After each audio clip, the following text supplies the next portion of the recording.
Suit up, strap in, warm the tires, and leave on yellow. Time for the MitsuTimes podcast, presented by MitsuTimes.org, the home of the fastest Mitsubishi cars. With your host, Josh. Hey, what's going on, guys? Welcome to another episode of the MitsuTimes podcast. Today, my special guest coming back for the second time is Mr. Jason Drew. How are you today, sir? Not too bad. I'm getting better day by day. Good. Coming off a scary back surgery. That's right. This wasn't in my build plan for this year, so this year I had to do a build on myself, I guess, essentially. Right. Too bad they couldn't do a YouTube video for that. Yeah. I don't know if I'd want to watch it. I'm kind of glad that it was emergency surgery and I didn't have time to Google things or YouTube stuff beforehand, because I did it afterwards and it wasn't pretty. Oh, yeah, I bet.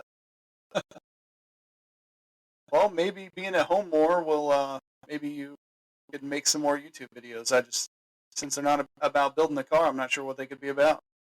Well, I've been thinking about that because obviously right now I'm off work for a minimum of 8 weeks.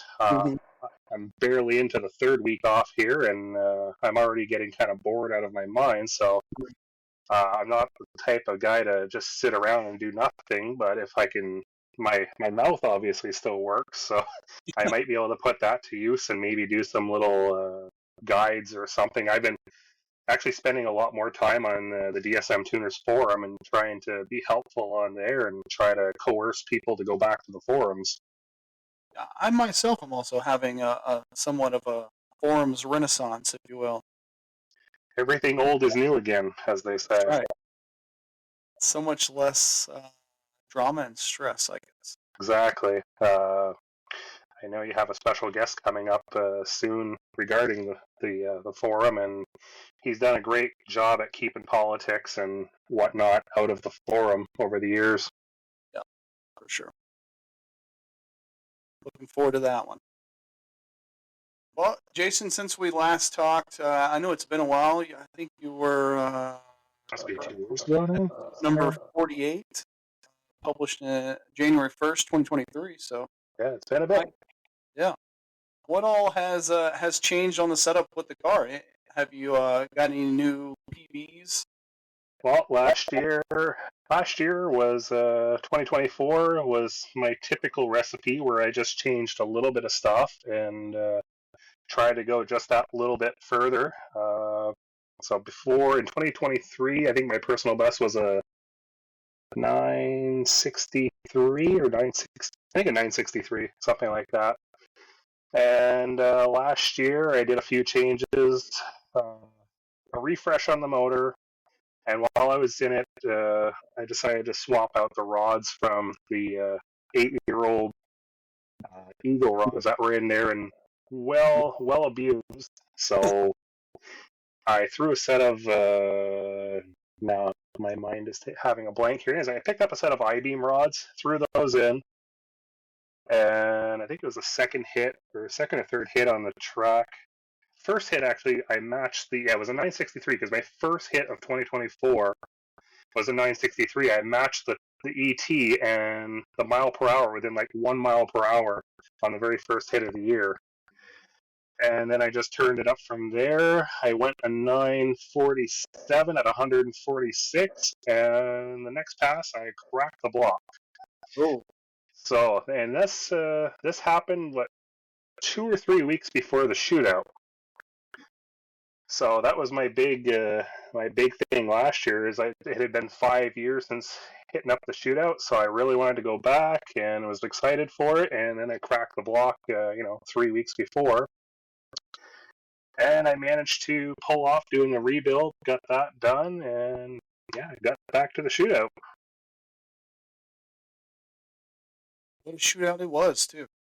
It was good. After not being there for 5 years, it was nice to see a lot of familiar faces again, see a lot of familiar cars again, see some new people that I've never met before. And during that 5 years off, I think my reputation perhaps grew a little bit, and I had more people come up, introduce themselves. It's always a pleasant experience. Yeah, I I think I've seen you more at World Cup the last few years than I have at the shootout. Yeah, I went twice in the last 4 years, and I almost went again last year, but something else came up, so I didn't make it out last year World Cup. But I did get to the shootout, so that was the most important part. Right. As long as you can get to one or the other, I guess. Yeah, it's considering both are about the same distance for me. They're both about a 13, 14-hour drive for me, so doing both in the same year is tough on timing and tough on budget, so both end up costing about the same typically. So anyways, if I do both, well, that pulls out of the DSM budget, so For it's sure. gotta give or take a little bit here or there and choose which one.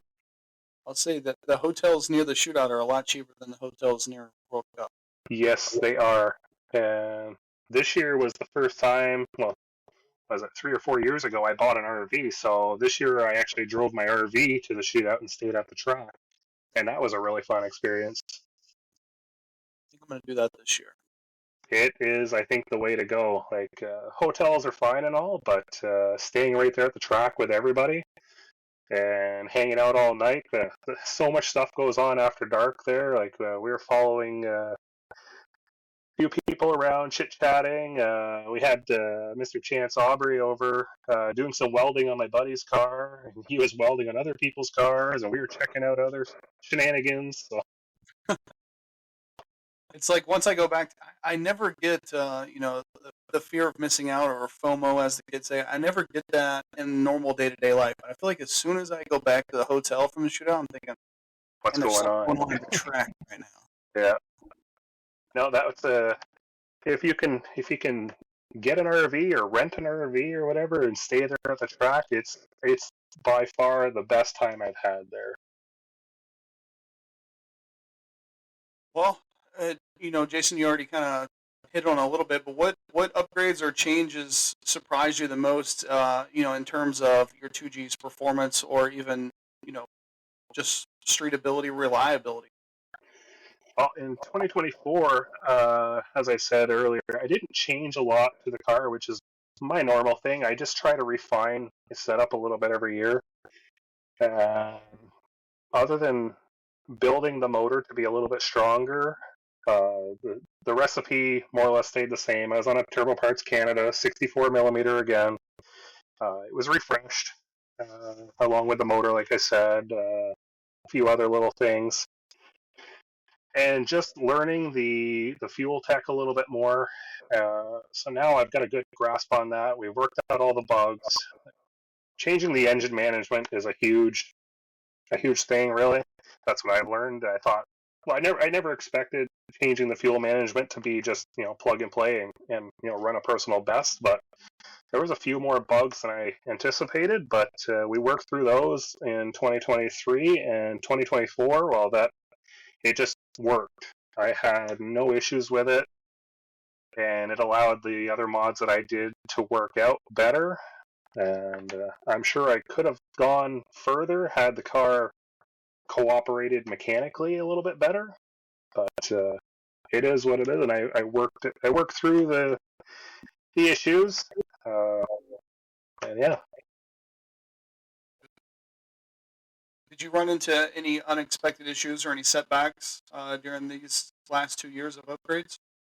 Well, like I said, the second round of SSPA Quebec, I cracked the block, and so that set me back a little bit there. I had to do a really rush build. Took another spare 6-bolt block that I had a local buddy that works at a machine shop punch it out for the oversized pistons and deck it and everything and get that ready. He had all the machining done in less than 2 weeks, and back at me the week before the shootout, threw that together, did an initial startup basically the day before leaving for the shootout, drove for the shootout, did my break-in on the track, and unfortunately ended up putting myself out of competition basically, so I never really got to push the car very hard at the shootout. Mm-hmm. But the following week, we had the next round of SSPA Quebec, and I made it to the quarterfinals. And on the last pass, I made a pretty good lick at 951 at 147. And in the shutdown, the car started making a ticking noise. Like, oh, that's not good. And first, my mind goes to, well, maybe it's a bearing that's spun or something like that. But when I get to the end of the track, my buddies towed me back to the parking lot, and I checked over the log, and oil pressure and everything was rock solid the entire pass, even in the shutdown. Everything seemed good. So took the car home and pulled out the block, and when I pulled off the oil pan, there was some glitter in the pan, but it was magnetic. So I'm like, well, that's odd. And then I found I had a broken 6-volt oil squirter also in there. No good. So I thought, okay, well, that's a simple enough fix. But then I'm looking at it, and I'm like, no, that's way too much glitter in the pan for just knocking off the oil squirter compared to what I saw for damage on the oil squirter itself. So I pulled the rods and pistons out. All the bearings looked good, even on the mains. No, all the bearings couldn't be happy with how they looked after about 8 passes on the block. So I'm looking a little better, and I noticed one of the wrist pins is sticking out on one side more than the other, and that's when I noticed that I had a 2-piece wrist pin on cylinder number 4, I believe it was. It actually broke right in half. Good. So Okay, that's no, that's not what I was expecting. I've broken a lot of other things, but I've never broken a wrist pin. So anyways, that basically ended my 2024 season. I thought about trying to finagle something together because I still had the Eagle rods.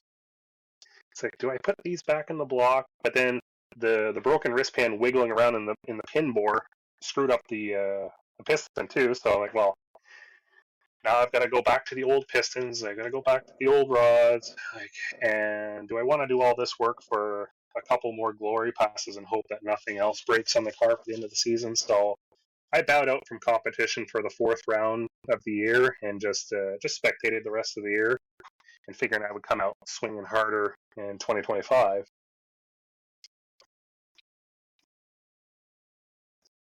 And then the back surgery got in the way of that. Well, I started off the plan pretty hard. I think I decided that a mid 9-second car wasn't fast enough for our little group there, SSPA Quebec. Over the past few years, the cars have just gotten ridiculously fast. We went from having maybe 1 7-second car to I think there's 5 or 6 now. And if you want to be in the top 10, you got to be in the 8s basically, at least. So I'm like, I need to step up my game here. So I took the decision this winter to more or less, yes, the car has already been a dedicated drag car for a little bit, but to step it up a notch and basically cut the front end of the car off, tube the front end, and go with a forward-facing turbo setup, and basically go as big and as badass as I could within our group class rules, which would be a 73.9 millimeter compressor and at 2,700 pounds. So I was prepared to go full send on it this year. Yeah, when I seen the forward-facing turbo setup, I thought, oh man, Jason's really going for it here. Yeah, that was the plan. There's a lot of friendly competition. F you, Aaron. You've probably seen my bickering back and forth between Aaron Bain and myself, and I know he was on here recently with you.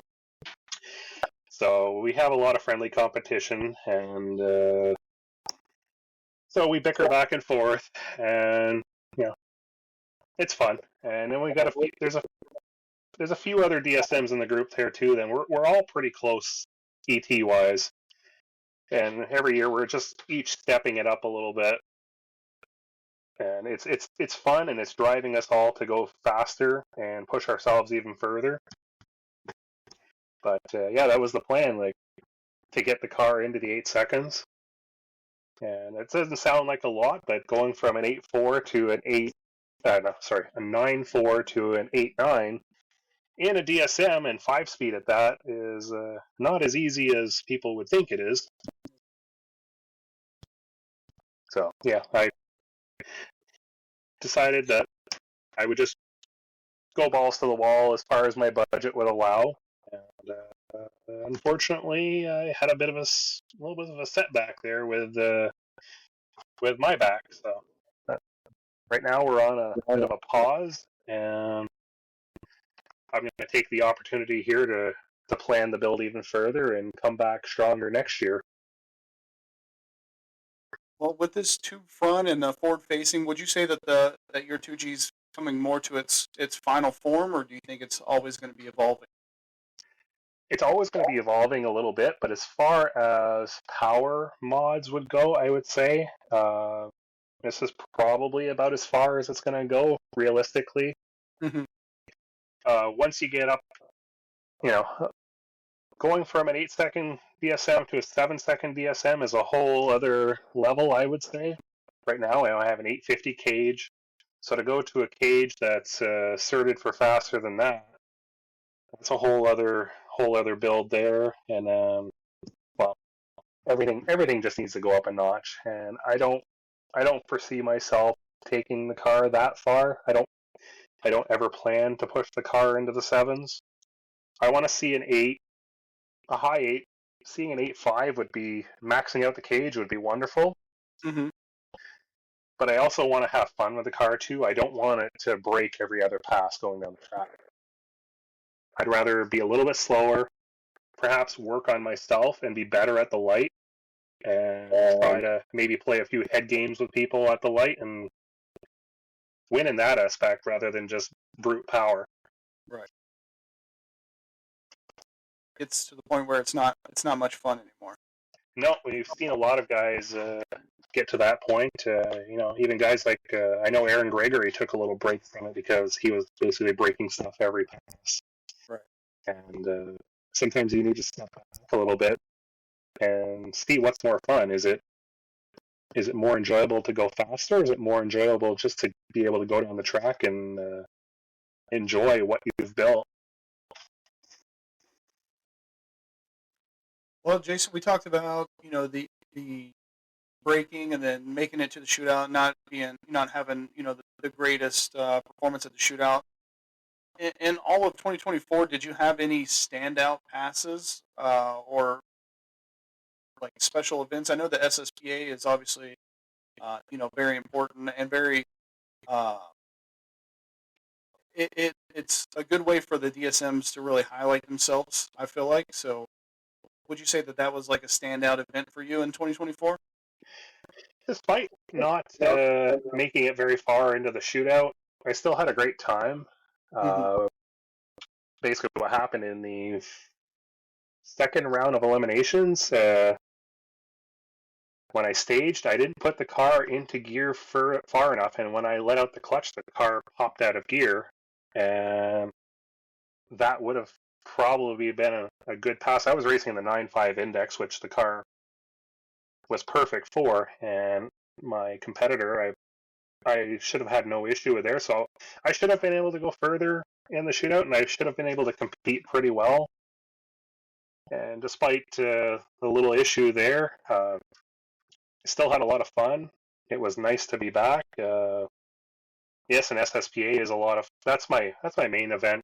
We've got a great group of friends there, and I would say a number of just anytime the car goes down the track faster than it did before, and without any issues, that's a great time. I don't have one single pass that stands out other than perhaps the PB.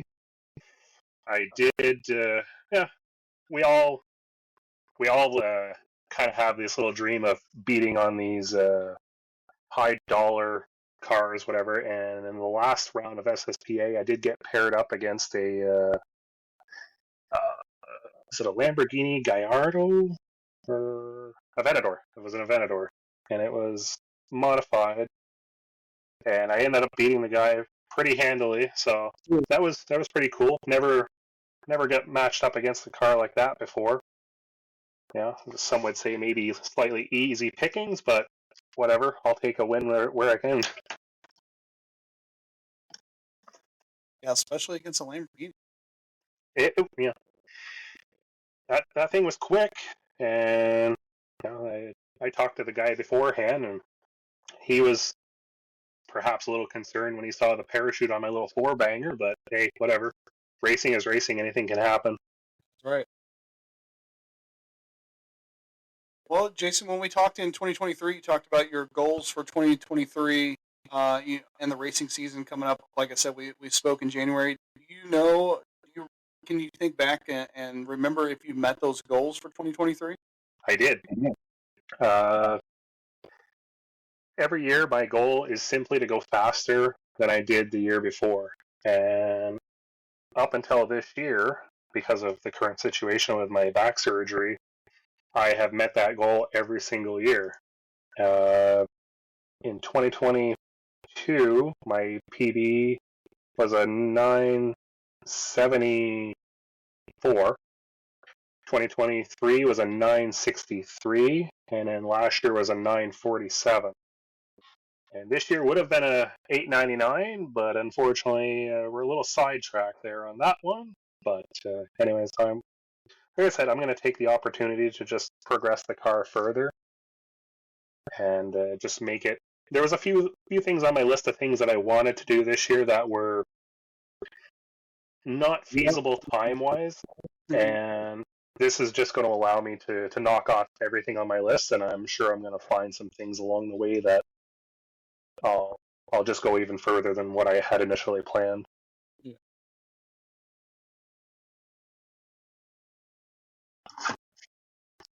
Jason, during that last time that you had the car out, how did the car feel then compared to when you first broke into the nine so long ago? It feels more refined in that when I first broke into the nines, it was still full interior, no cage.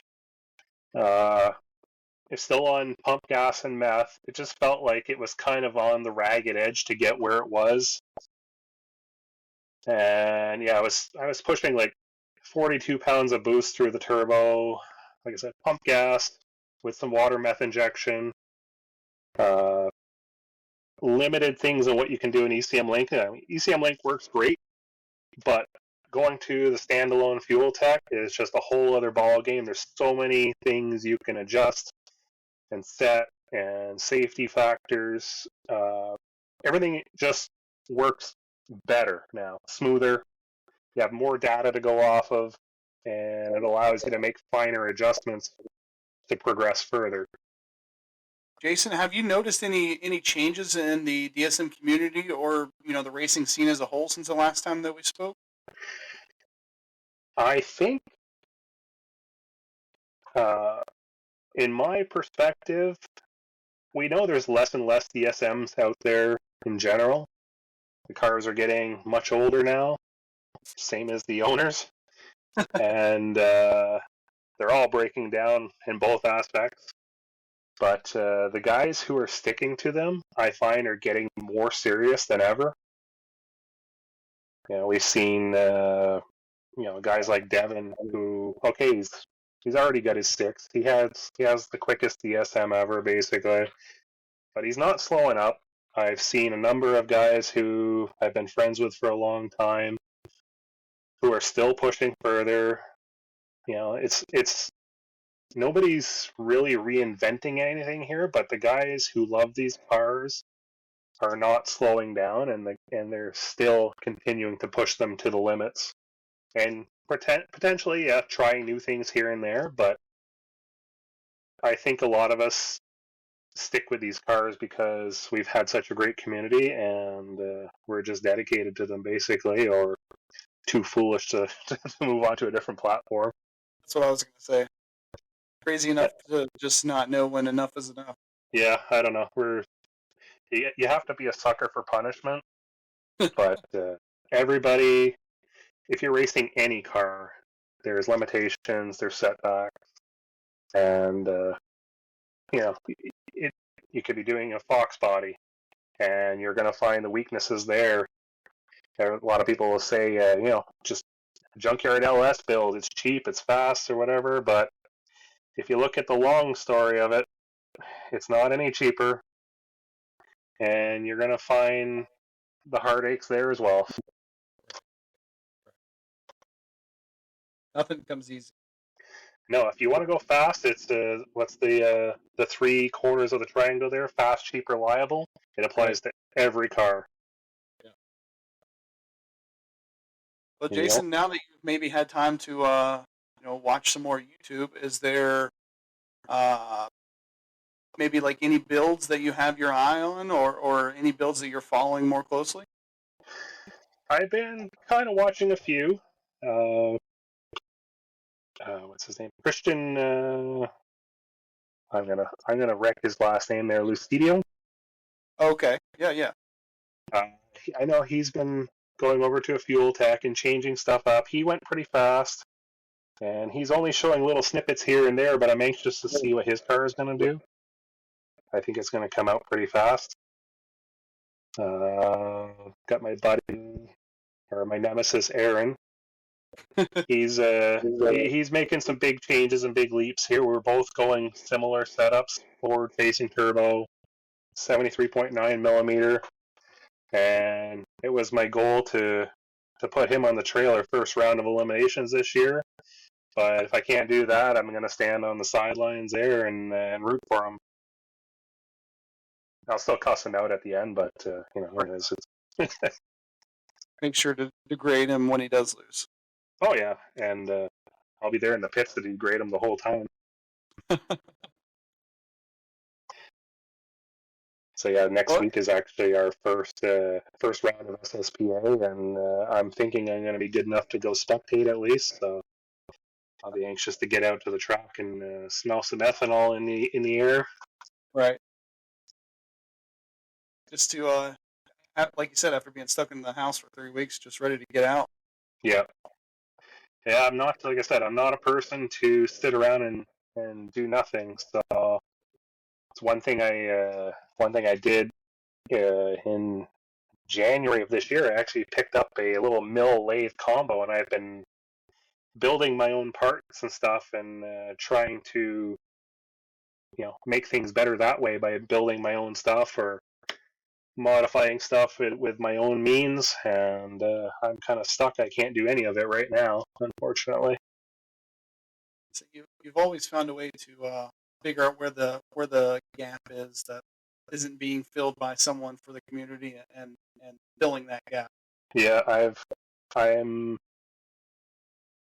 live I'm not really in a remote area, but I'm kind of far away from a lot of people in the car scene, we'll say. So I have to travel a fair amount of distance to really get to any services or whatever.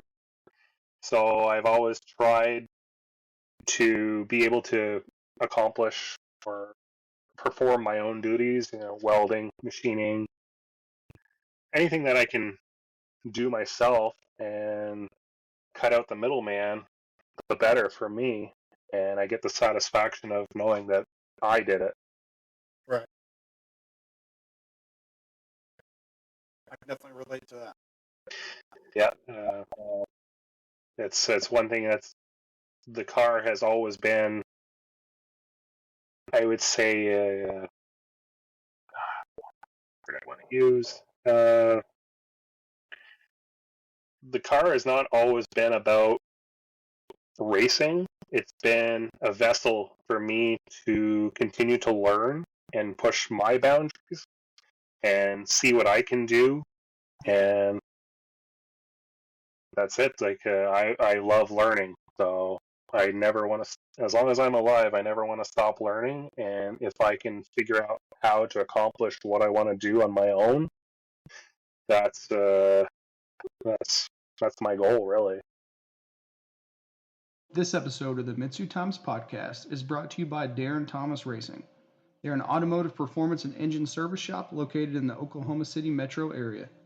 They have specialized in the DSM platform for the last 20 years, but are not limited to only DSMs. They offer in-house machine work, full performance builds, repairs, and tuning.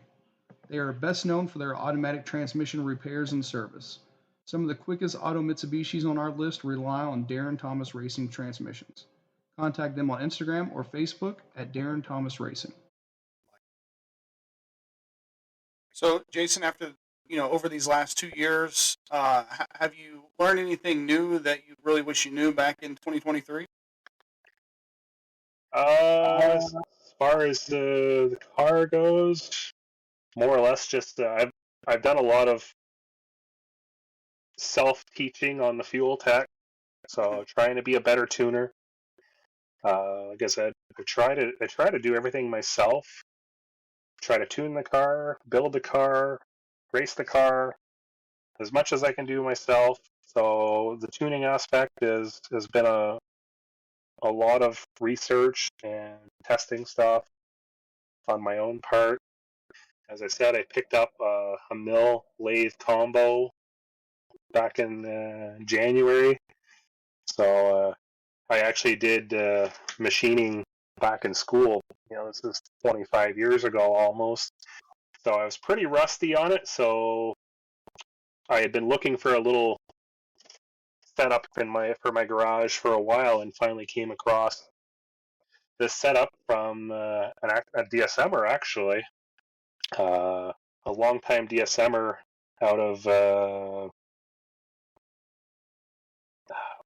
it was in southern New Hampshire, about 3 hours away from me. Jeremy Nutt. Some people may recognize him back from the New England DSM game. Some people may recognize him back from the New England DSM days. He has a 1G Talon, I believe it is.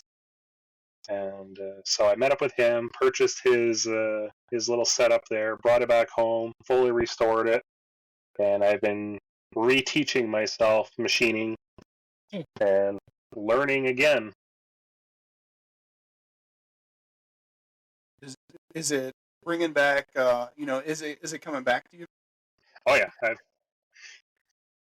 pretty much, if I've days I wasn't working on the DSM, or if I was waiting on parts or something like that, I was playing with that, buying tooling, burning up some material, trying stuff.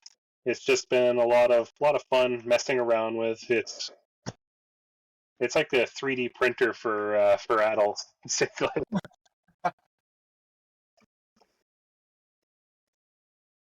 Well, Jason, let's say that you have an unlimited budget all of a sudden. What's the future of your build looking like? What the car needs now is some weight loss, and I've done most of what I can do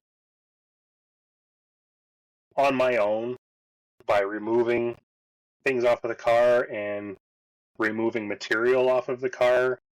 What the car needs now is some more carbon fiber and other lightweight materials. Right now it's still all glass, still factory doors, still factory hatch, still has power windows, and it would be cool to run it into the eights as that. We'll see. I may continue to push it like that, but if the budget allows, I wouldn't mind to get a little more of Sergio's carbon fiber parts on the car. Yeah. Just to make it that much easier on the drivetrain for the most part. That would be where I'd be at. And fuel setup right now, I'm still on an electric pump. I would like to jump over to a mechanical fuel setup. So that would be my two. I'd like to basically unlimit myself fuel-wise and take as much weight as I can off the car and still fit into our class.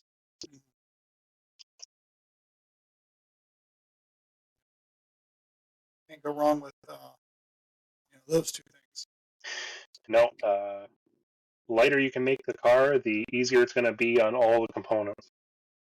And obviously, if you want to go fast, it's simple math. You need air, fuel, and fire. So if you don't have enough of any of them, it's not going to work out.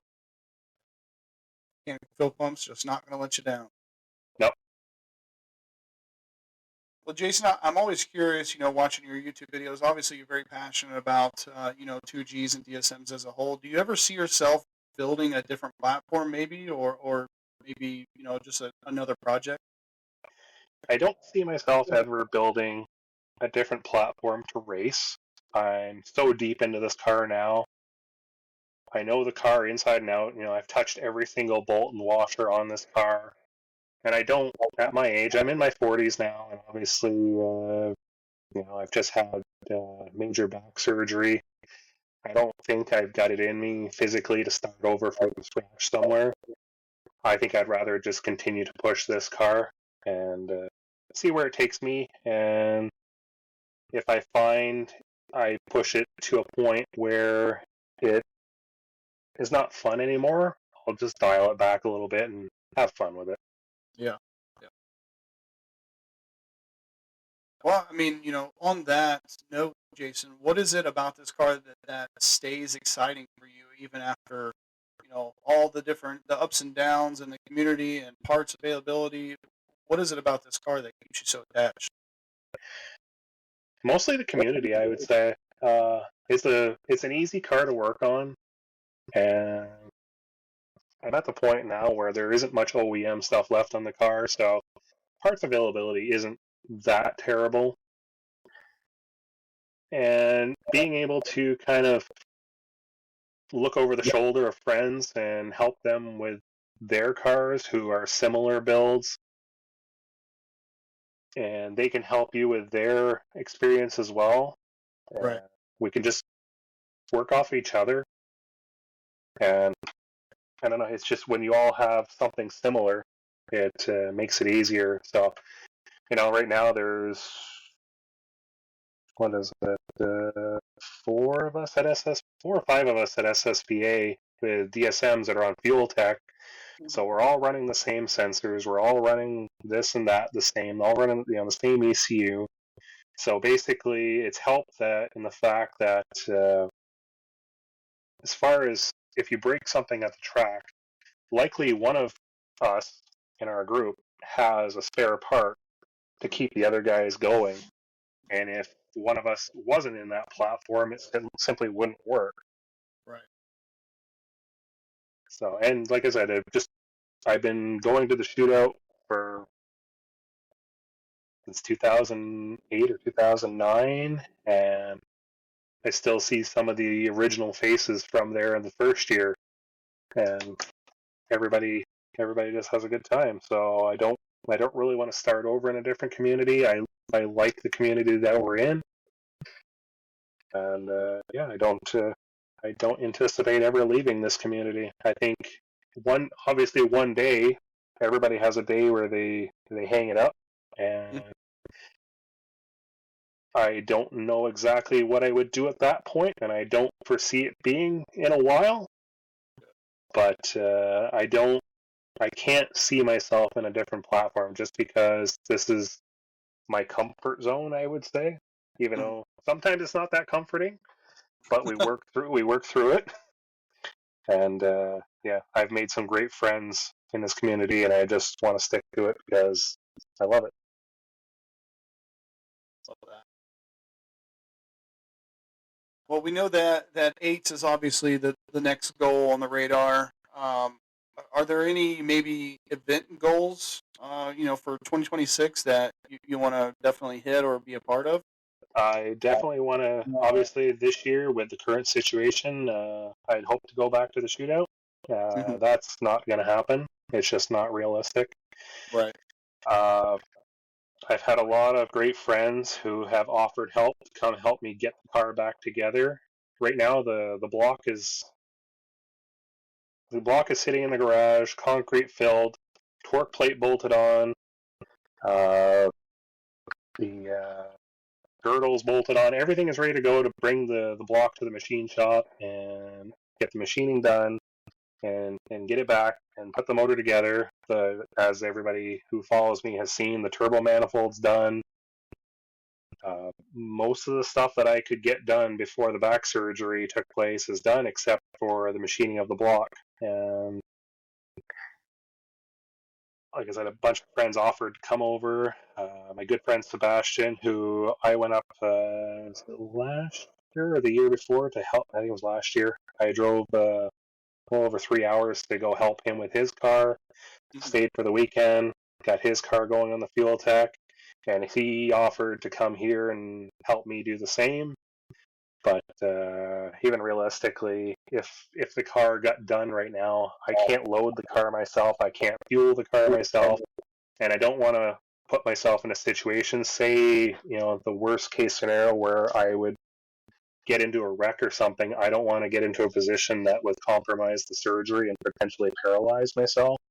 Yeah, So sure. realistically, other than spectating this year, I've had to more or less turn down help and just say, you know what, I've got to be responsible here and get myself into top form for next year.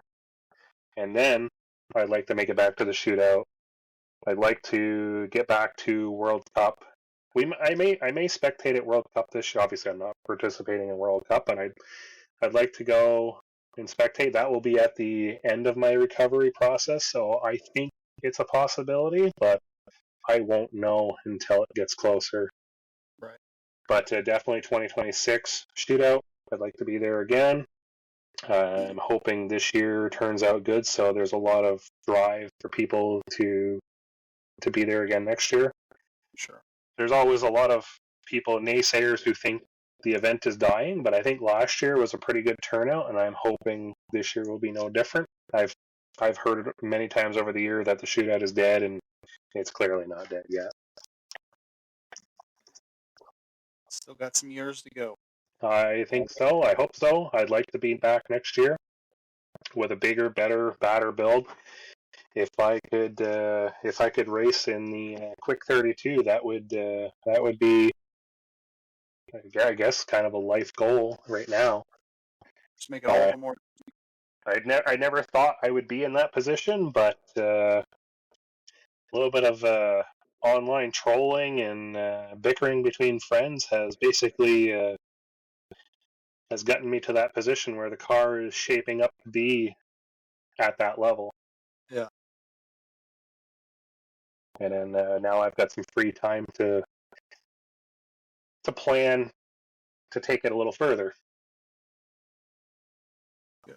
But right now it's time that's gonna have to heal myself and see where I can take the car for next year. Right. Got to focus on yourself for a change. Exactly. I was told years ago that my stepfather gave me some wise wisdom. He says, when you're in your teens, you fall down and get hurt. Well, you forgot about it 10 minutes later. He says, in your 20s, maybe a day to heal up. In your 30s, maybe a week or two, maybe a month. And he says, once you're in your 40s, you just learn to deal with the pain.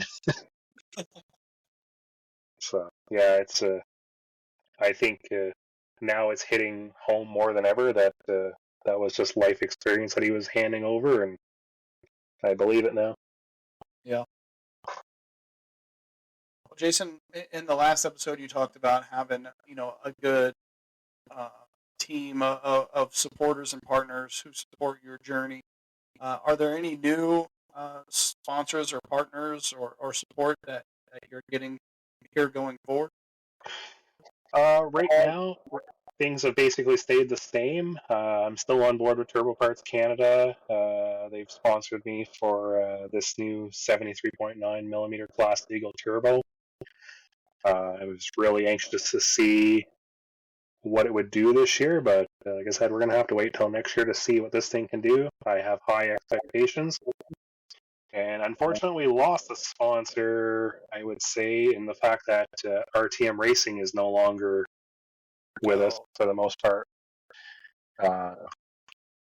Time came for Ziggy to shut things down, and I would like to wish him a great retirement and just to take things easy. He's done a lot for the community over the years, and his services will be dearly missed. Yeah. Yes, indeed.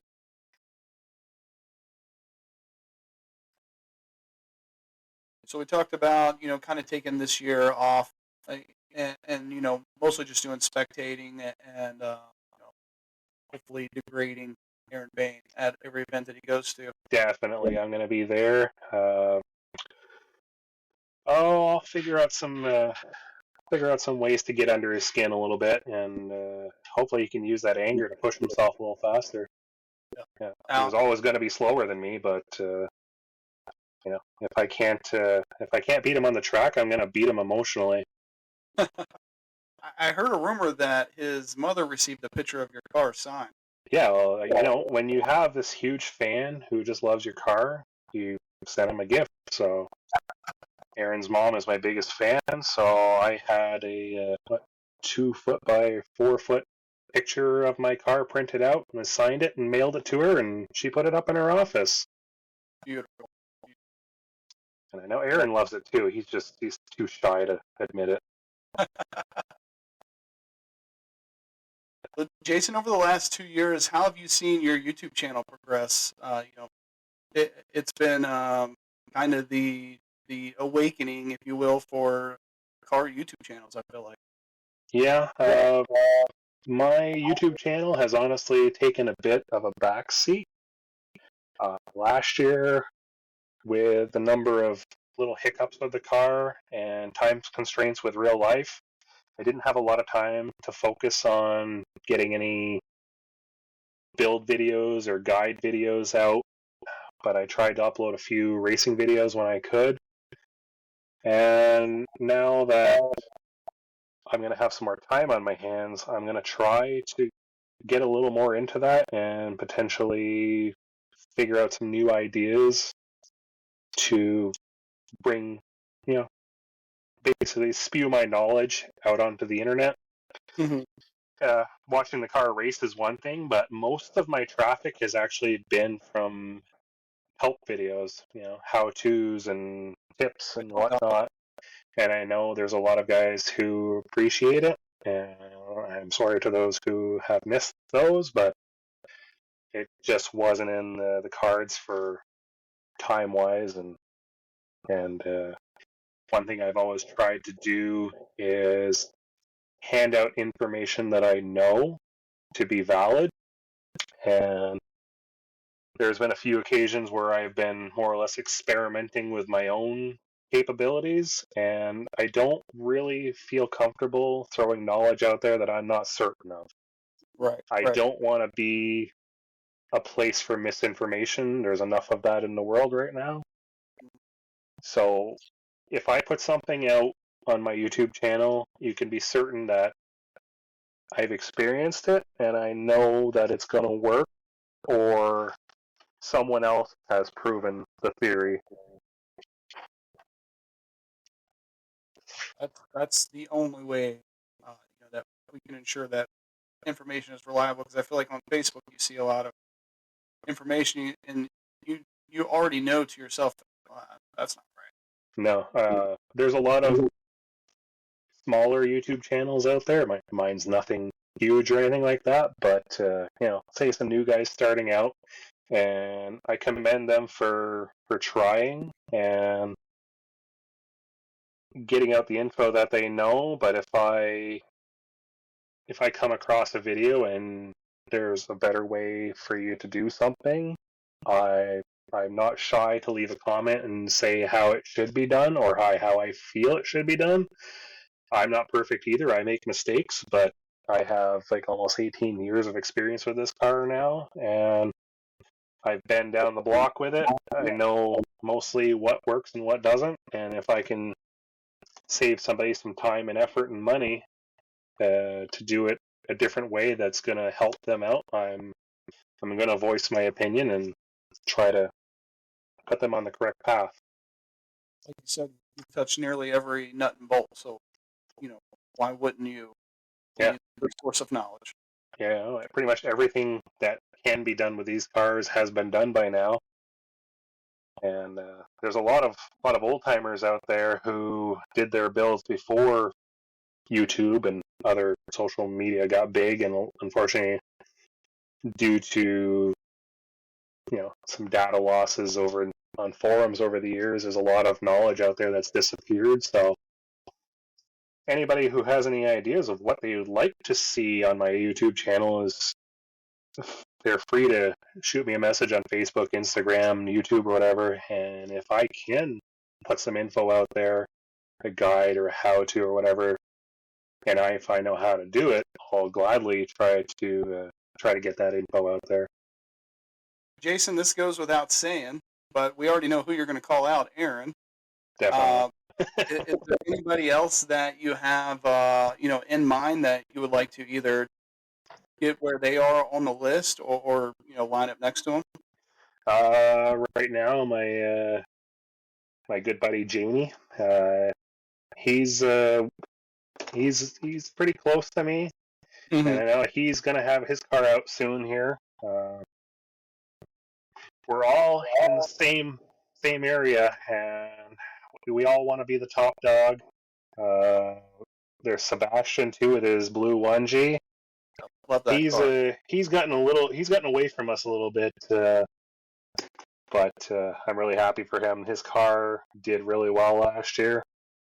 I think he went at 8.7, something like that. So he's got some ET on me, but I'm still coming for him.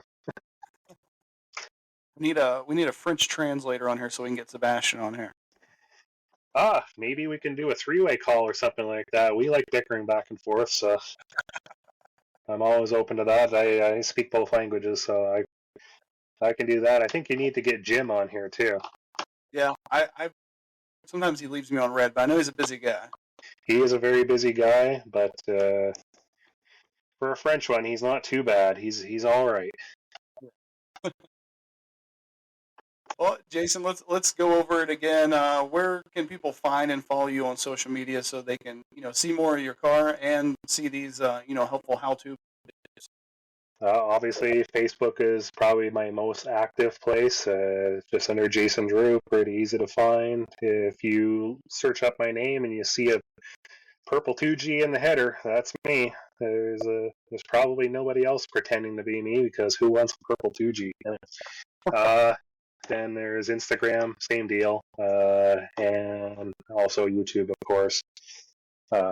Don't think I'm on any other social media. I know there's Threads and whatever, and Twitter, X, whatever they want to call it, but I'm not on any of those. So YouTube, Facebook, Instagram, those are the ones I'm sticking to. I'm getting too old to mess around with the other stuff. Right. Getting too complicated. Yeah, that's it. I'm getting to the point where remembering all these passwords and stuff is getting too difficult, so I'll stick to what I know. I feel you there. Well, Jason, as you know, at the end, I always give people a chance to give a thanks or a shout out to anybody who's helped them out along the way, anybody who's helped them get their car where it is. Is there anybody that you want to give a thanks or a shout out to? Basically, my close circle here. There's the 3Js, there's me. I'm not thanking myself, but the 3Js in my group, it's myself, Jason Stacy, Jamie, Sebastian, Jim, Fred, and Aaron. We thank all those guys. I've had a lot of positive messages from them in the last little bit here for wishing me the best and offers of help to get the car going. Appreciate everything, and I appreciate the online controversy and bickering back and forth. It just motivates me to push harder every year. I never in my early days dreamed that the car would ever be where it's at now, but it's because of friends like this that drag me down this hole, basically. Make you make bad financial decisions. Terrible financial decisions. Do not ever take financial advice from me. Take DSM advice, but financial advice, it's not going to work out good for you. You're going to end up with. I don't put myself in debt over the car, but Man, those Walmart jeans and stuff like that. I gotta wait for a sale before I buy anything. I spend $3,000 on a turbo, but $40 on a pair of jeans. I don't know. You can wait till those come on sale. But Jason, as always, thank you so much for coming on here and sharing your story. And obviously, we're all wishing you the speediest of recoveries so that you can get back out there and beat Aaron Bain. Yep, I thank you very much for that. I'm putting all the positive wishes into the recovery, and I'm going to come back better and stronger than ever. And Aaron's gonna pay the price.